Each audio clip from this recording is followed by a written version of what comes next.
Image Galaxy NGC 1068 can be seen in closeup in this view from NASA's Hubble Space Telescope. This active black hole shown as an illustration in the zoomed in inset is one view more credit NASA's facultic. Black holes appear to play a fundamental role in how galaxies evolve throughout their life during a phase in which they are active and consume material from the galaxy itself. During this phase, the galaxy hosts an active galactic nucleus and the effect that this nuclear activity produces in the galaxy is known as N feedback. This feedback can take place in different forms. The N can heat, disrupt, consume and remove the gas available to form new stars, preventing further galaxy growth. In fact, N feedback is now required by simulations of galaxy formation to explain the observations of massive galaxies at cosmological distances. If N feedback is not accounted for in the simulations, explains Cristina Ramos, the predicted number of massive galaxies when the universe was younger is much higher than those that are observed.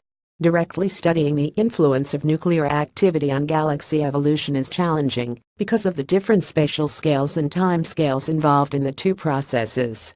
Massive galaxies host extremely compact supermassive black holes of millions or even billions of solar masses in their nuclei.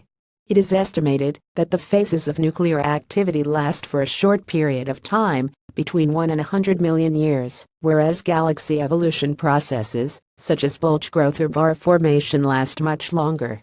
Thus, in order to study the connection between the N and the host galaxy, we need, explains Claudio Ricci, to look at the nucleus of galaxies, where the material that links them is found.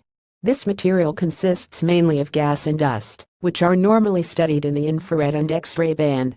In this review, Cristina Ramos Almeida, researcher at the Instituto de Astrofísica de Canarias IAC, and Claudio Ricci, astrophysicist at the Institute of Astronomy of the Universidad Católica de Chile, tried to give a comprehensive view of the current understanding, thanks to infrared and X-ray studies, of nuclear obscuration in N.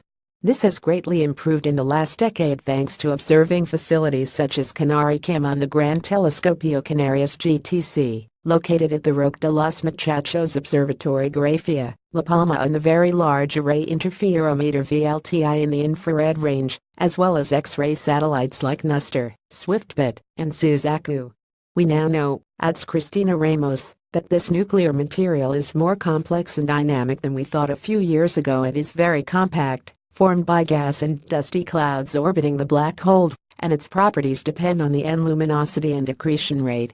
Moreover, it is not an isolated structure, but appears connected with the galaxy via outflows and inflows of gas, like streams of material flowing as part of a cycle. This gas flow cycle keeps feeding the black hole and regulates the formation of new stars in the galaxy. Very recently, the Atacama Large Millimeter Submillimeter Array ALMA has recently imaged for the first time the nuclear obscuring material in an active galaxy. ALMA operates in the millimeter and submillimeter range, and the latter traces the coolest dust and gas surrounding N. In the case of the Galaxy NGC 1068, ALMA has shown that this material is distributed in a very compact disk-like shape of 710 parsecs PC diameter, and, in addition to the regular rotation of the disk, there are non-circular motions that correspond to high-velocity gas outflowing from the galaxy nucleus. Over the next decade, the new generation of infrared and X-ray facilities will contribute greatly to our understanding of the structure and physical properties of the nuclear material, concludes Claudio Ricci.